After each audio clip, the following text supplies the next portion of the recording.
Good morning. This is Shelby Law with the Great Basin Prescribed Fire and Smoke Briefing for Wednesday, January 28th, 2026.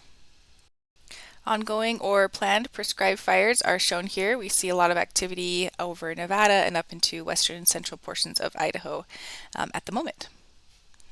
Precipitation for the past 7 and 14 days shown here paints a dismal picture that doesn't look like it's going to be changing significantly anytime soon. That is the bad news today. It continues very low, very little precipitation in the past week, really just a dusting here over the south central Utah mountains. And in the past 14 days, percent of normal is pretty close to zero across much of the area except for southern Utah, where we did see some of those light showers moving through. Snowfall in the past 72 hours again shows not much activity. We are expecting a little bit of snow to move through today, mainly across the north, so that should help a little bit, but really nothing in the past few days. Snow depth shown here on the right, still showing some decent amount of snow over the western Wyoming mountains and over some portions of the central Idaho mountains, but pretty poor snow totals over the Utah mountains and across much of Nevada. If we look at current snowpack, percent of normal here, again, the western Wyoming mountains are the big winners with close to near normal snowpack. Central Idaho mountains are kind of next up with 88% or so, and then lower as you get further south. The Wasatch Range here is pretty poor, around 50%, and then much of Nevada is very low with hardly any snowpack, except along the Sierra Front where those values are between 70 and 80% of normal. The general weather pattern for the next week shows a little trough moving through today. That is going to bring some precipitation to Idaho and northern portions of Nevada and Utah. The ventilation rates do improve a little bit with this passing low. The wind speeds do pick up today, mainly over eastern Nevada and into western Utah, and then on the lee slopes of the Wasatch Range here in Utah and across southern Idaho. But western Nevada, the winds will stay on the lighter side. Mixing heights do improve across the central portions of the area as well. And we are expecting some precipitation with this storm, so not a great amount of precip expected, but looking for some snow over the central Idaho mountains into eastern Idaho and western Wyoming, and then right along the northern borders of Utah and Nevada.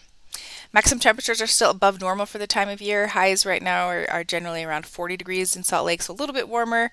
Again, today is probably the coolest day of the week with that low moving through overhead. Warmer, low 50s in Reno.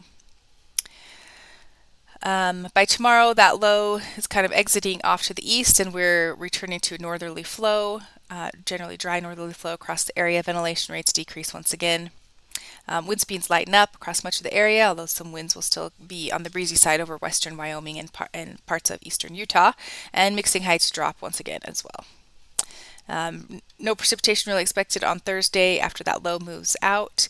Minimum temperatures tomorrow night are going to be below freezing in most areas. These overnight lows are in the vicinity of normal for the time of year, maybe a little bit higher than normal. On Friday, we start to see a ridge building back in to the Great Basin, ventilation rates decreasing again. Wind speeds generally on the lighter side for the most part, maybe some slightly breezier conditions here and there. Mixing heights on the lower side, especially over Idaho and Nevada, maybe a little bit higher in Utah where the winds are a little bit breezier. No precipitation expected for Friday. Maximum temperatures begin to increase for the weekend. Highs are already near 60 degrees heading into the weekend in Reno, upper 40s in Salt Lake and increasing. The 3-day precipitation totals, again, just showing that precip that's expected to move through today across the north. And the clearing index shown here for Utah over the next couple of days shows some pretty favorable values today with the passage of that little low to the north. But after today, those values really decreasing as the winds lighten up and the ridge built in. On Saturday, again, ridge continues to be in place across the Great Basin for continued warming temperatures. We're looking at highs in the mid-50s in Salt Lake, which is about 15 degrees above normal for the time of year. Ventilation rates are poor as well. That trend continues into Sunday with continued general ridging and warm temperatures, poor ventilation. On Monday, we could see a little bit of a feature moving through, perhaps bringing temperatures down a few degrees. Not looking for any precipitation with this guy. Maybe some winds picking up here and there. And then on Tuesday, back to northerly flow across the area. Ventilation rates look like they pick up a bit over Utah and southern Nevada for Tuesday. Precipitation for days 6 and 7 just shows maybe a little bit of precip coming to the central Idaho mountains early next week.